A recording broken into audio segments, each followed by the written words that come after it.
Road to Hana, aka Hana Highway, is 64 miles of winding roads Super narrow. the tropical forest. It starts at Kahului, combining routes 36 and 360, goes to Hana town, and even past Hana to the eastern side of Maui, to all the way to 7 sacred pools.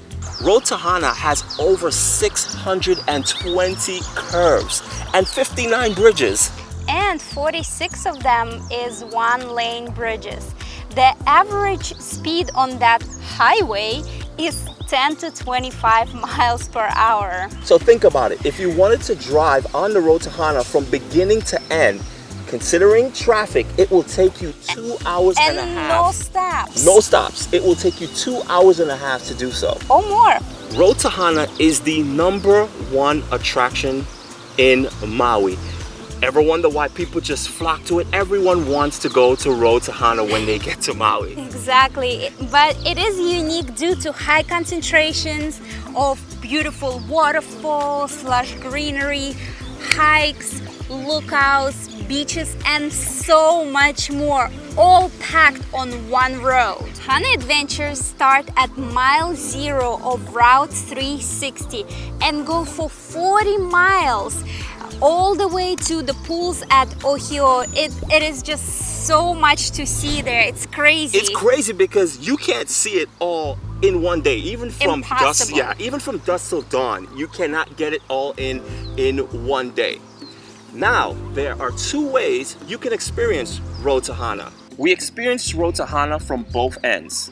The back road to Hana takes way too long to get to the end of Hana Highway, which is 7 sacred pools. If you are starting from Kahului, it takes about 2 hours to get there. Most of the back road to Hana is nicely paved and quite empty. When we got to Ka'upo area, that's when the roads start getting quite intense.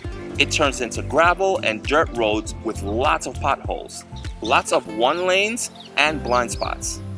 We had a regular compact car, so I was really worried not to get stuck there or pop a tire. Some people recommended to go the reverse way to beat the traffic, but we really didn't find that beneficial. By the time we got to Haleakala National Park, 7 sacred pools, there were already lots of people and it took us some time to park. If you choose the classic way to Hana and leave early, you can start your Hana exploration much earlier because there are lots of stops right off mile 0 marker. Here's a pro tip for you. You can actually stay overnight in Hana. There are camping grounds, cabins, and even high-end hotels.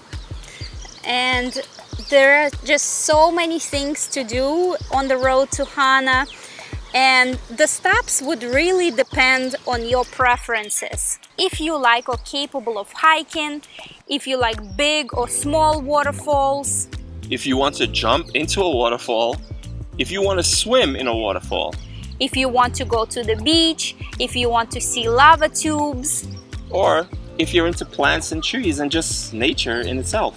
We prefer giant waterfalls or waterfalls that create beautiful formations.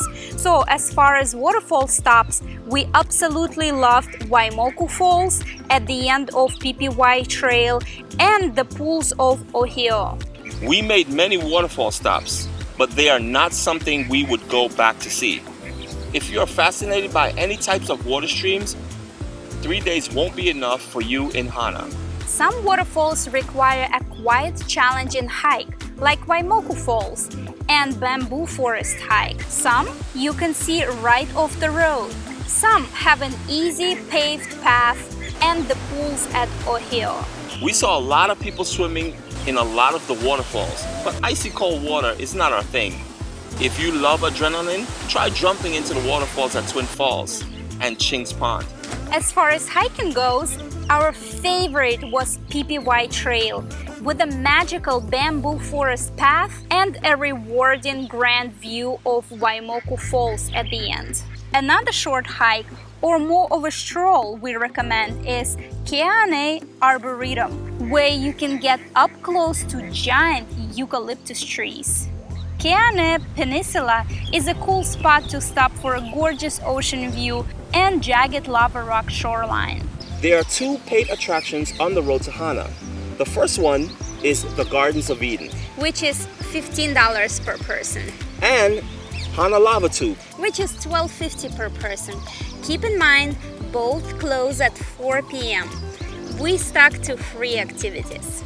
Our absolute favorite was Wainapa Napa State Park. We highly recommend spending a day at the beach there.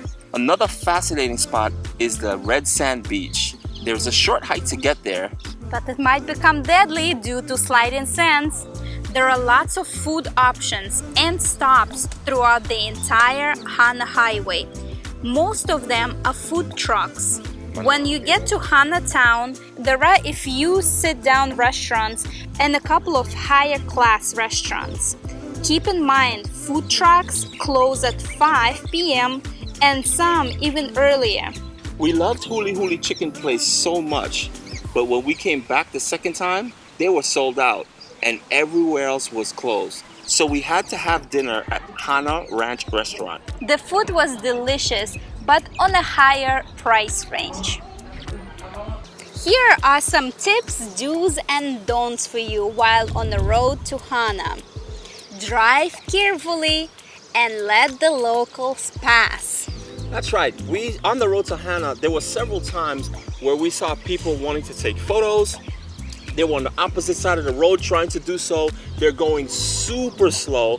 Meanwhile, the locals need to get to and from work or doing their daily task. And you're there just slowing up the entire pipeline. Remember, this road is very narrow. So you are really slowing things down when you're doing this type of activity. So refrain from doing it. Which brings us to the next point.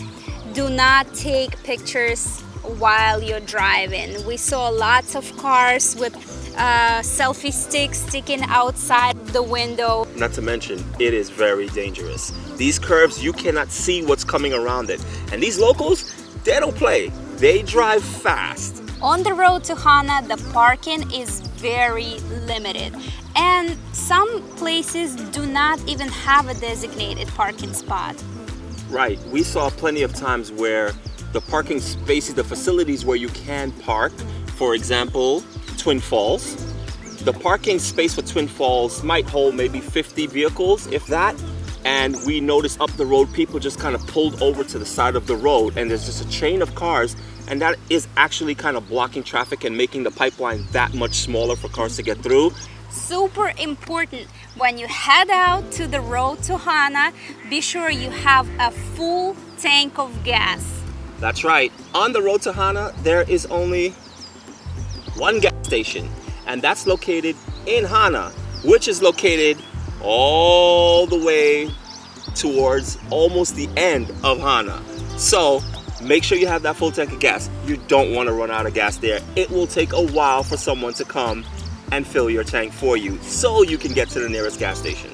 Another useful tip for you is give Shakas. That's right, it's a friendly gesture. If you come to a one-way bridge and only one of you can pass, someone makes a decision, you both slow down and one goes, gives the other one leeway, give him a Shaka as well. He'll give you a Shaka back. That's the way of saying thank you. Not all the stops in Hana are as beautiful as on pictures. When we passed Three Bears waterfalls, there were just 3 tiny streams. Maybe it depends on the season, but don't attempt to see everything. Right, keep in mind the waterfalls are based on the weather. If they're having a lot of rains, you're going to see the waterfalls in all their glory. If it's kind of dry, the waterfalls might be dried up, and instead of 3 bears, it might only be 1 bear. Keep in mind the road is extremely windy. So if you have car motion sickness, be sure to bring whatever helps you with motion sickness. If you want to do ginger candy or some type of medication, or if you have your personal tricks to help you with that. There's no exaggeration, guys. The road is very, very windy. It is not recommended, especially if you're in the back seat, to be on your cell phone, your iPads, or looking at anything, reading a book. You really need to try to keep your eyes ahead. That way, you focus on what's ahead and you don't get the motion sickness. It does help. Be sure to start early and get back before sunset. We actually didn't take that advice. That's the reason why we are giving it to you. It was already dark. It was nighttime and you cannot see anything. The only light on the Road to Hana is the lights on your vehicle. So you don't want to be going through those windy roads with no light or limited visibility. It's just not safe. If you're planning to go to the beach or swim in a waterfall or even jump into the waterfall, don't forget to bring bathing suits, towels, or sunscreen. Or floaty, or goggles, or flippers, or snorkel. There are a lot of hiking trails on the Road to Hana, and some waterfalls actually require a small hike. So if you're planning to hike, be sure to bring some hiking shoes or at least sneakers. And remember, this is tropical forest, so bring mosquito repellent. Be sure to bring a rain jacket or even a poncho. Why? Of course, Maui, tropical rainforest. It can rain at any given time. It doesn't have to be a specific rain season. It's tropical, so chances are it's going to rain. So make sure you're fully prepared. If you have limited time while visiting Road to Hana, we suggest one of two things. Make sure that you map things out carefully. You can either do a lot of different stops, such as the bamboo forest and... Or a lot of just short stops. Yeah, little stops here and there, little small waterfalls right off the highway. You can do a bunch of those. Or you can plan it where you do maybe a major hike where you go to a waterfall and the hike will take you maybe a couple hours or what have you, and then you can get that in. So either or, choose your poison. Either way, it's gonna be worth it. Yeah, unfortunately, on the Road to Hana and pretty much everywhere in Hawaii, there are a lot of car break-ins happening. So if you park your car and you see broken glass where you parked, you already know your car might get broken into. So don't leave any visible valuables where people see anything interesting in your car. Make sure everything is hidden, covered up. This way, peace of mind for you. Another good one, stay on the path. While you're hiking, don't try to venture off and create your own trail and try to go off and find on your own expedition. That can lead into a very bad situation. It's happened several times here where hikers decide that they want to explore things on their own and they go off the beaten path. Or for some reason they make a wrong turn and they end up being lost. It is miles and miles of tropical forest and even locals get lost. So make sure you stay on the path. On the Road to Hana or anywhere in Maui, you don't really need a four-wheel drive. Only if you're planning to take the back road to Hana, you will feel way more confident with a four-wheel drive. On the Road to Hana, there is hardly any cell service. So be sure to download Google Maps on your phone or stay till the end and we'll tell you the best way to experience Road to Hana. Without cell service. Another tip, bring cash, dinero, green, mooch. USD, because some vendors do not accept cards and you don't want to starve. And lastly, another Hawaiian word for you, malama aina, which means care for the land and don't litter. Take care of the land, and the land will take care of you. There are some tour vans that will take you on a day excursion to experience Hana. If you're planning to do a self-guided tour like we did, we highly recommend to download Shaka Maui app, which gives you a complete, detailed, guided excursion and best stops of Road to Hana. And it actually works offline. You just download the app onto your phone and follow the navigation. We'll leave the link to the app down in the description. And this wraps it up for Hana. Make sure you hit that like button, support our channel, make sure you subscribe, and make sure you hit the bell notification. This way you know when our next video is posted.